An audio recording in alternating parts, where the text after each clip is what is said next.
Eu havia organizado alguns vídeos sobre um certo possível curso mais profundo sobre aspectos gerais da obra do Nick Land, e saíram dois vídeos e um terceiro ainda para sair sobre inteligência artificial.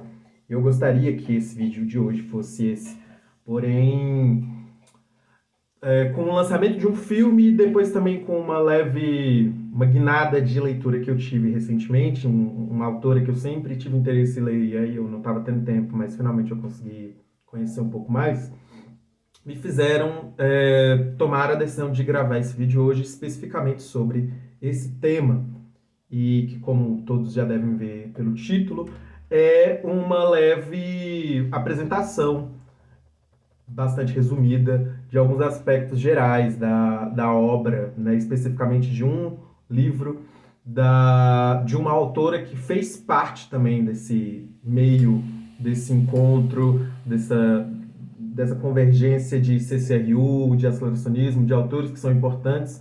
Inclusive, nesse livro, essa autora agradece o Nick Land nos agradecimentos. Então, ela é uma das últimas membros do CCRU e agora ela continua produzindo, mas fora desses meios também, porque afinal o CCRU não existe mais. E que é a Luciana Parisi, né? Luciana Parisi. Que eu não sei se é Luciana ou Luciana, mas enfim, vamos falar Parisi. Especificamente esse livro dela, de 2004, que é o Abstract Sex, Philosophy, Biotechnology and the Mutations of Desire. Sexo abstrato, filosofia, biotecnologia e as mutações do desejo. O filme em questão que eu falei, que também me deixou impactado para falar sobre esse tema, é o Crimes of the Future, do David Cronenberg, que saiu recentemente acho que na plataforma MUBI aqui no Brasil, tinha passado já nos circuitos de festivais. E o David Cronenberg é um diretor que sempre teve em diálogo com vários dos temas que a gente fala aqui, né? Ele tem uma adaptação do Don DeLillo, que também escreveu O Ruído Branco, que, enfim, é um texto super importante para o pessoal do CCRU. Ele tem o Scanners, ele tem uma série de produção da década de 80 e 90 que lida justamente com interfaces entre tecnologia e humano, né? Entre o famoso body horror, né? Que é o horror corporal e na representação, né, do cinema.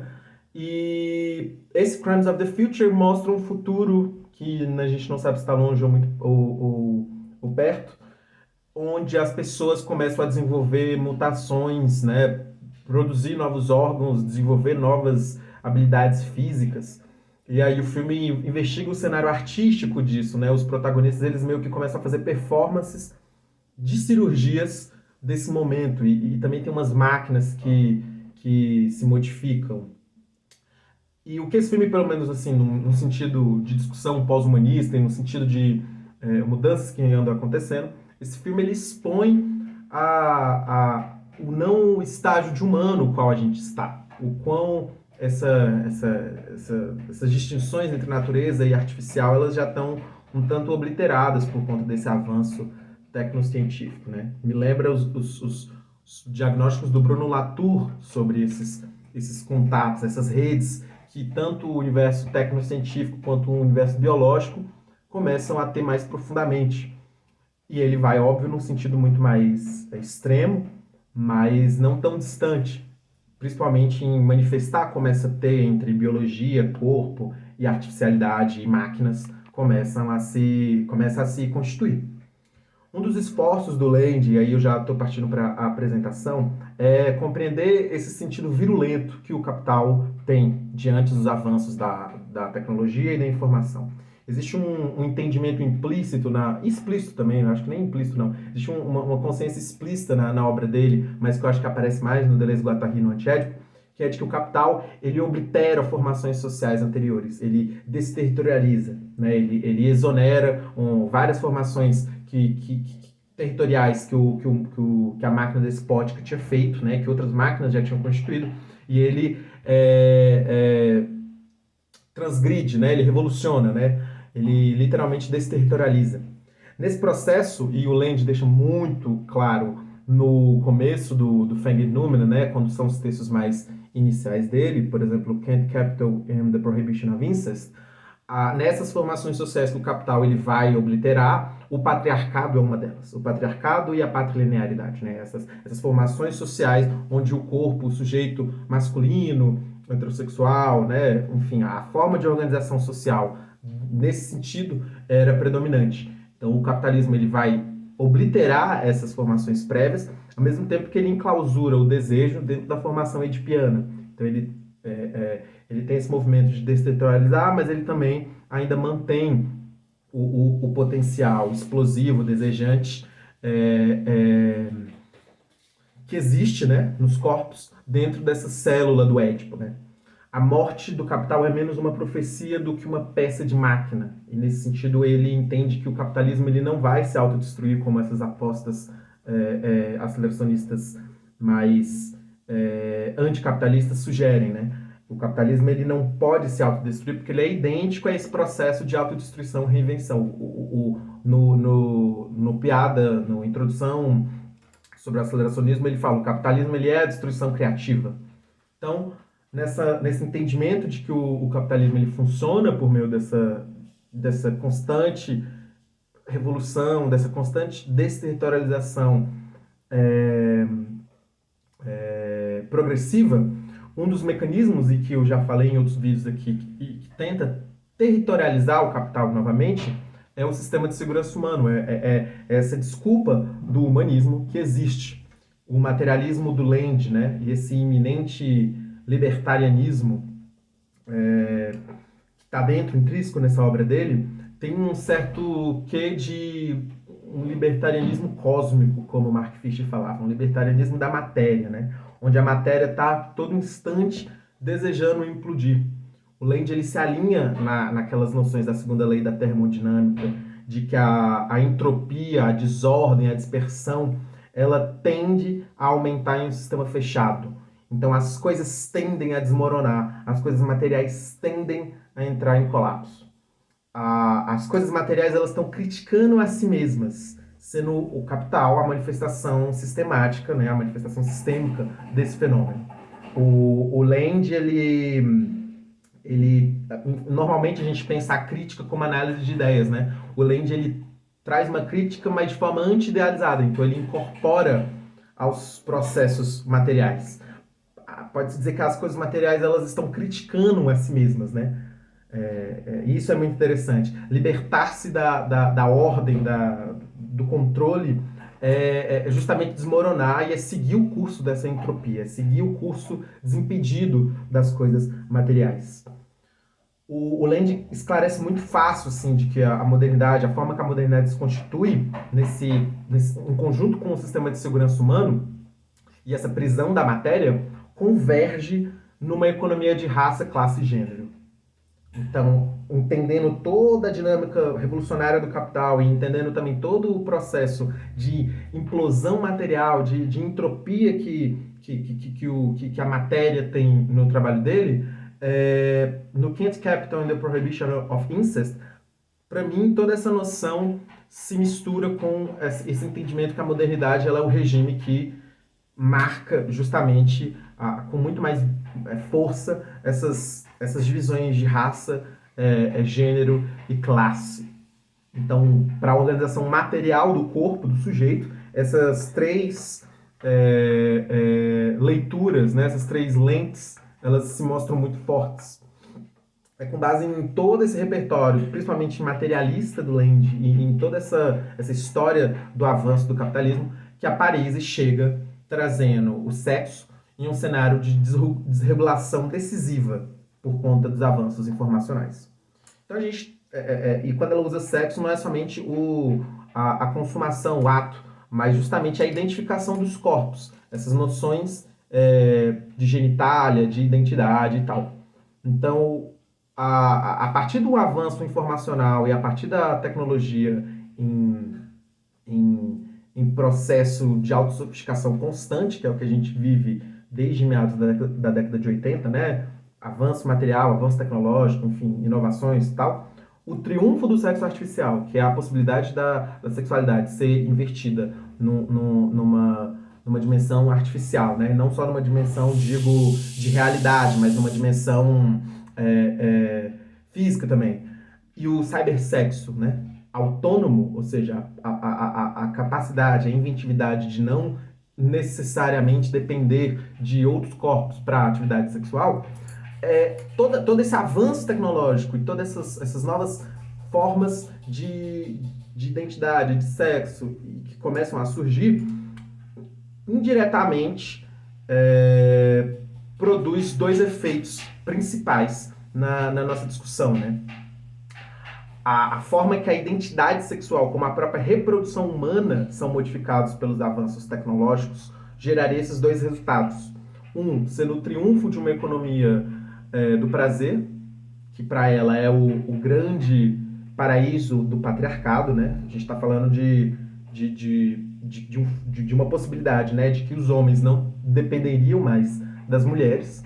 Então, numa noção onde o mundo é patriarcal, o paraíso masculino seria esse, né? A aniquilação de todas as mulheres. E também a consumação do desejo masculino sem uma preocupação maior, sem nenhuma implicação, nenhuma consequência, né? Mas também, ao mesmo tempo, esses avanços eles produziriam a libertação da identidade feminina do destino biológico. Então, ao mesmo tempo que a possibilidade dessas tecnologias avançarem pode produzir esse futuro patriarcal, esse pesadelo patriarcal, né, dessa economia do prazer, também poderia libertar as correntes que a biologia alça na identidade feminina no sentido da reprodução, no sentido de libertar as mulheres da reprodução.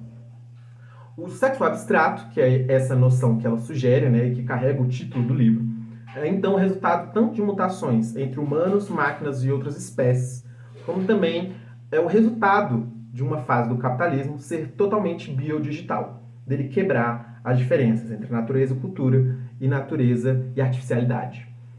Ela começa a citar alguns casos e exemplos reais de por que ela começa a perceber como esses avanços tecnológicos podem mudar e mexer nessa ordem patriarcal e nessa ordem da identificação dos corpos, e casos principalmente da biotecnologia, né, da clonagem, da década de 90 principalmente, onde aconteceu uma reunião enorme desses avanços. Né? A gente teve a Dolly, a gente teve a Lee Margulis com a teoria da endossimbiose, que eu vou falar logo em seguida. Então ela começa a citar alguns casos e aí finalmente ela chega numa citação muito interessante e que eu queria discutir um pouco, que é o ciborguismo da Dana Haraway. Né? A gente tem aí uma Haraway aparecendo com força aqui no trabalho da Parisi e que para mim é muito interessante para elucidar como o capitalismo e como essa nova fase oblitera essas diferenças entre natureza e cultura. O mundo pós-gênero do ciborgue leva ao extremo as reivindicações pós-modernas sobre o fim das certezas, onde o destino biológico é ameaçado pela proliferação saturante de tecnologias de comunicação e reprodução em nosso cotidiano. Ao contrário da nostalgia pós-moderna, de um mundo perdido de fronteiras estáveis entre natureza e cultura, isso é muito interessante, que a gente sabe que essa nostalgia pós-moderna de um mundo onde tem uma fronteira estável entre natureza e cultura respinga em muitos lugares, o ciborgue abraçou o desafio das tecnologias bioinformáticas, afirmando que nossos pressupostos sobre a natureza são resultados de intricadas construções culturais articuladas por discursos tecnocientíficos específicos. O que é isso? Tudo aquilo que a gente concebe como natural, ou que a gente acredita que seja natural, é parte de uma construção cultural articulada por discursos tecnocientíficos. Então, eu acho que esse é o momento que os tradicionalistas mais virulentos e as pessoas mais antimodernidade, mas no sentido meio reacionário, né, começam a pirar. Né? Como assim gênero? Como assim essas coisas não são naturais? Como não são parte de uma metafísica espiritual? Enfim, como, sei lá, um Júlio Zévola falaria. Não é, né? A gente está falando de que os discursos da filosofia da natureza, ou até os discursos da biologia que começaram a surgir desde sempre, né, na origem dessas disciplinas, desses campos de conhecimento, também são resultados de especificidades tecnocientíficas e especificidades específicas, né? É até redundante falar isso, mas é porque os discursos eles são usados assim como dados são usados. Então, essa questão que o Manifesto Ciborgue da Dana Haraway coloca é muito interessante porque, enfim, dá outro salto para a gente entender o que é essa tal natureza que a gente acha que é uma ordem dada, né? Essa construção, a constituição dessa oposição binária do mundo, né, do mundo natural e do mundo natural biológico e um mundo que é construído, né, um mundo cultural e tecnológico, esse binarismo ele é resultado de um sistema filosófico, ele é resultado de um modelo tradicional de representação e que a gente vai pontuar como sendo a ocidental.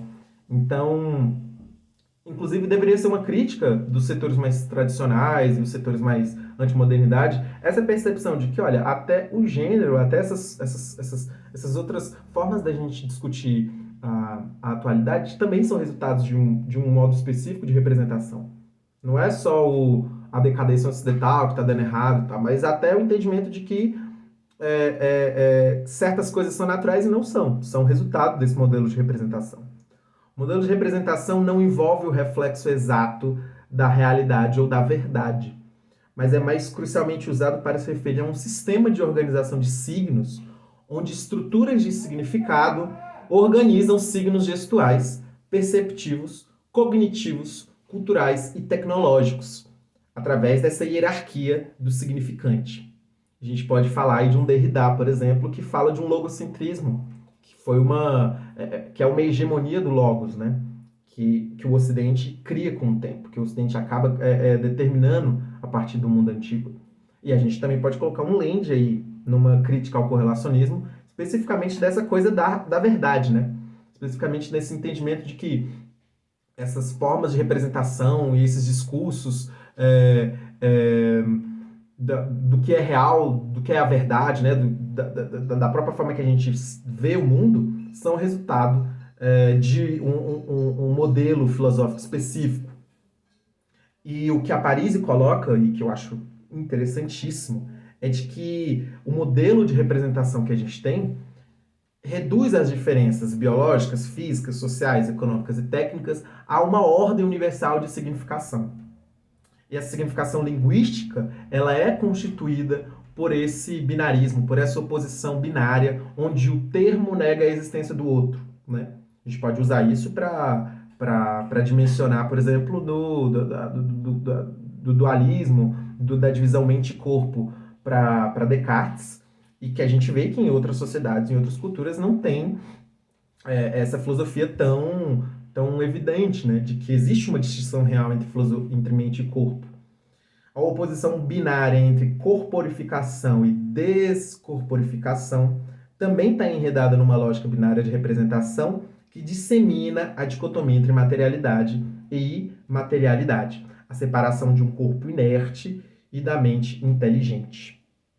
O que é que ela está falando? Que até esse binarismo que colocam entre manter-se no corpo, né, ou desincorporar, ou artificializar a mente, enfim, todos esses paraísos transhumanistas que existe, também está alinhada ainda numa lógica de materialidade e imaterialidade. Não é a superação entre o mundo natural e o mundo artificial. E ela pontua justamente de que é a metafísica da essência de Platão e o dualismo cartesiano, o essencialismo cartesiano, que coloca uma lógica de representação submetendo o corpo, a matéria e a natureza a uma ordem transcendente da mente, suprime a rede de relações que pode existir entre natureza e cultura, sexo e gênero, biologia e tecnologia, transforma rapidamente a forma que a gente concebe e percebe o corpo-sexo. Então,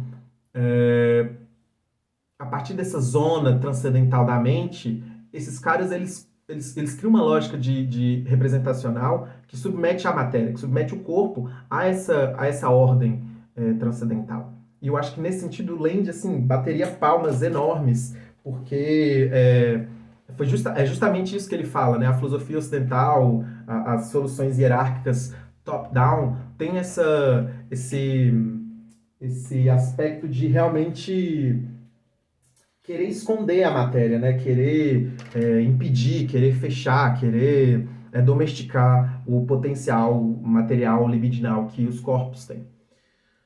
Uh, o modelo de representação característico dessa longa tradição ocidental, da metafísica platônica até o essencialismo cartesiano, tem então essa consequência de inibir a diferença, inibir, impossibilitar a diferença real. Agora, o que as mutações que estão acontecendo na biotecnologia e na tecnologia fazem é justamente expor um novo momento, tanto para a separação do desejo feminino do destino biológico, quanto para as possibilidades do que um corpo pode ser e fazer, enormes. O que essas inovações tecnológicas e científicas podem fazer é exigir uma concepção completamente diferente de corpo para desafiar esses pressupostos tradicionais e essa metafísica, esse modelo de representação que o Ocidente fundou. Ampliando essa política do desejo, o sexo abstrato questiona as possibilidades biológicas pré-estabelecidas de um corpo ao destacar a dinâmica não linear e o potencial imprevisível da transformação da matéria. Baseando-se em uma concepção alternativa da natureza, o sexo abstrato abraça a hipótese spinozista sobre o poder indeterminado ou o potencial abstrato de um corpo, sugerindo que ainda não sabemos o que um corpo pode fazer. Essa hipótese desafia a analogia entre formas e funções biológicas, apontando para a capacidade de variação de um corpo em relação às contínuas mutações da natureza. Então a matéria entrópica muda constantemente, se transforma constantemente. A gente está falando tanto de processos naturais físico-biológicos, bioquímicos, geológicos, como também do corpo, da matéria. O Cronenberg com certeza veria isso com bons olhos nesse filme novo dele, onde os humanos desenvolveram justamente novos órgãos, né? Uma mutação biomaterial, biofísica, assim, brusca. Ultrapassando esse bloqueio crítico, né? Superando esse binarismo que existe entre um essencialismo biológico, que está nessa questão da incorporação, né? Manter a materialidade do corpo, manter essa pureza, né? Inata, e um construtivismo discursivo, que é essa ideia da desincorporação, que é a chegada no reino dos céus via artificialidade. O sexo abstrato ele se apresenta como uma terceira via para ampliar esse espectro crítico, né, da nossa concepção de corpo e sexo. Ele rebobina os processos de evolução do corpo e do sexo. Então, o sexo abstrato ele parte de uma dinâmica molecular da organização da matéria para investigar essas conexões, tanto de engenharia genética, quanto de natureza artificial, quanto de sexo bacteriano, quanto de desejo, e que constitui essa dupla, né? De que não é binária, porque não é separado. Quando eu falo corpo e sexo, não é como se fosse corpo e sexo, mas é corpo, sexo. Essa noção não deve ser confundida com o corpo-sexo imaterial, tal como definido pelos debates sobre corporificação e desincorporação.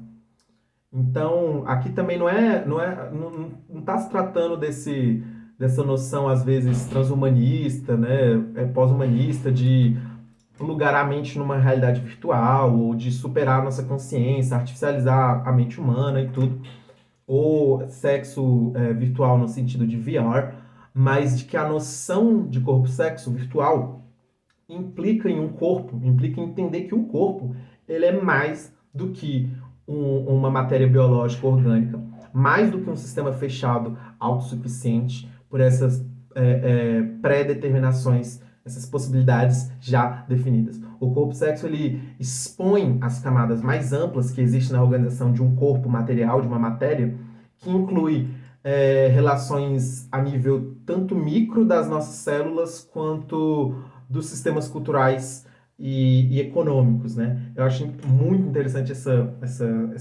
possível organização, esse esquema que a gente pode fazer, né? Corpo, sexo virtual, né? O corpo em si, e esses dois níveis, o macro sendo os sistemas socioculturais e econômicos, né? A forma que os sócios vai codificar essa matéria, vai inscrever essa matéria, e o micro, que são as nossas células, as bactérias, os vírus, que os nossos corpos no geral todos têm Todos estão em processo, em atividade constante.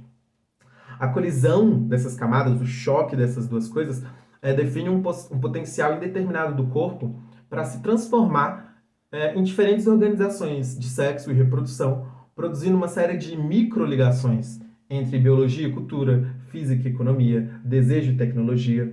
Então, a coexistência dessas redes, a percepção de que a gente é muito mais do que um corpo biológico ou material, mas é resultado de um sistema sociocultural e de uma dimensão também biológica, né, de que o nosso corpo não é só a gente que está aqui, digamos assim, porque a gente está infestado de bactéria, de vírus, de célula, de organela, cria uma nova concepção metafísica de corpo e sexo. De fato, uma nova metafísica e que diverge da lógica binária de uma economia da representação. Entre esse essencialismo biológico e esse construtivismo discursivo, a desconstrução da matéria no sentido da desincorporação, o sexo abstrato ele realmente funda uma nova metafísica e inaugura uma terceira possibilidade da gente entender esse jogo. Para Paris, esse sexo é um evento, não é, não é uma coisa pré-discursiva, né? É um evento e é resultado dessa coexistência em rede que existe entre biologia e cultura. A atualização dos modos de comunicação e reprodução da informação que desencadeia uma capacidade indeterminada de afetar todos os níveis de organização de um corpo. Então a gente está falando de que essa tela, a informação, a forma que a gente está vivendo, né, impacta totalmente o nível de organização de um corpo, tanto biológico, cultural, econômico e tecnológico. O sexo é um modo, uma modificação ou extensão intensiva da matéria, que não é análogo nem à reprodução sexual, nem aos órgãos sexuais. Então, o sexo não define, não determina tanto a reprodução sexual, quanto também a questão da genitália. O sexo se expande em todos os níveis da ordem material, do inorgânico ao orgânico, do biológico ao cultural, do social ao tecnológico, do econômico e político. Longe de determinar a identidade, o sexo é um envelope que dobra e desdobra os mais indiferentes elementos, substâncias, formas e funções de conexão e transformação. O sexo biológico, não é a marca física do gênero. Em vez disso, o gênero é uma dimensão paralela do sexo, que envolve uma rede de variações de corpos que desafiam o dualismo entre o natural e o cultural. Isso é muito interessante, né? Porque é como se nessa leitura cibernética de prisão do corpo, de micrópode, de que o próprio Land, né, pontuou às vezes que o correlacionismo, enfim, toda essa prisão que realmente a gente se colocou materialmente, o sexo ele faria parte também desse mecanismo, né? De ser uma ferramenta usada para determinar, mas que não determina, que não é o que marca o gênero, que para Paris é a dimensão paralela e que também vai ter uma rede de variação no corpo. O sexo abstrato ele oferece uma existência não linear do corpo em pelo menos 3 dimensões. Uma biofísica, células, bactérias, vírus, organelas, uma biocultural, organizações socioculturais, economia, né, as possibilidades antropomórficas do corpo, e o biodigital, que é a engenharia do corpo-sexo por avanço tecnológico, que é esse momento que ela já está tratando. E por que o virtual? Porque o virtual é um ponto, né? Se a gente está falando de virtualidade, o que é isso, né? O Deleuze e o Guattari, muito inspirados pelo Bergson, né? Eles pontuam muito de que o virtual não é para se confundir com o reino do possível. Então, o possível, de fato, muitas vezes é a imagem refletida de uma realidade já determinada, contida em um conjunto fechado de escolhas. As possibilidades, elas não têm uma realidade, né? A realidade já está determinada. Em vez de falar de uma realidade possível, o virtual ele é a realidade em termos de força ou potencial que se tende a atualizar, se tende a emergenciar, né? Se tende a se renovar. Acho que de forma recursiva. Então o virtual ele não precisa se tornar o real, ele já é real, ele precisa se tornar real. Essa oposição entre realidade e virtualidade já não faz sentido, visto que o virtual é aquilo, é essa agência que há de se tornar real por necessidade. Então aí a gente tem, quando a Parisi fala de corpo virtual, corpo sexo virtual, o virtual ele não está falando só de uma dimensão artificial, né, das telas, etc., mas de uma coisa real. E aí também uma outra parte fundamental nessas noções primeiras aí da Parisi é o nível micro, essa dimensão do corpo biofísico, né? Bacteriano, vírus, organelas, por quê, né? A grande fonte de inspiração da Parisi para tratar sobre esse tema é a teoria da endossimbiose, criada pela a teoria da endossimbiose serial, né? Criada pela cientista bióloga Lynn Margulis, que foi companheira do Carl Sagan na década de 90, uma brilhante cientista. E a teoria da endossimbiose é uma parte, vai ser um suporte muito importante para ela pensar como funciona essa ideia de sexo abstrato, o que seria esse sexo abstrato.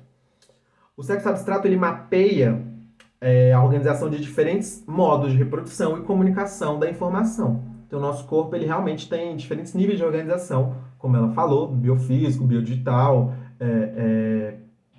biocultural e tal. A Lynn Margulis, ela explica como conjuntos heterogêneos de moléculas e compostos, corpos unicelulares e multicelulares, né? Uma célula, várias células, biologia, proliferando através do comércio de genes, invasão celular e parasitismo, produzem novas composições celulares e multicelulares de corpos. O que é isso em linguagem mais plausível, né? Não sei qual é a dimensão de entendimento da biologia que vocês têm, mas eu gosto muito dessa teoria desde o ensino médio. A possibilidade de proliferação por meio desses meios de contato, né? A invasão celular, comércio de genes e parasitismo, criam novas composições celulares e multicelulares do corpo. A endossimbiose ela fala de que a mitocôndria, nossa organela que produz ATP, adenosina trisfosfato, a economia energética do nosso corpo, a nossa produção de energia, a mitocôndria é uma organela que veio de fora, veio do outside, não é uma coisa que a gente tem como processo evolutivo nos termos do Darwin, né? É uma coisa que plugou ali no nosso caldo primordial, que não estava junto e que foi fundamental para a nossa evolução. E isso é muito interessante. Em particular, bactérias mescladas que se infectam e associações celulares simbióticas revigoradas pela incorporação de suas doenças contaminantes mapeiam a mutação potencial de corpos e sexos. A lógica do Darwin da evolução, baseada nessa centralidade da reprodução sexuada para engendrar variações ou diferenças de espécie, é substituída por essa recombinação rizomática de informações que se expande por meio do sequestro viral de códigos entre máquinas singulares de reprodução. Um micróbio e um inseto, um broto e uma flor, uma toxina e um humano. Então a gente não está falando de uma evolução darwiniana, né, nas lógicas de diferenças e mutações a partir dessa reprodução sexuada, né, do sexo tradicional, digamos assim, mas de um sexo abstrato que entende essa recombinação rizomática que existe entre os nossos aparatos celulares, do corpo, da matéria e tudo. Longe dessa unidade orgânica ou da identidade de uma descendência original, a endossimbiose ela parte de um agenciamento heterogêneo, onde essa teia parasita entre hospedeiro e hóspede produz novos corpos.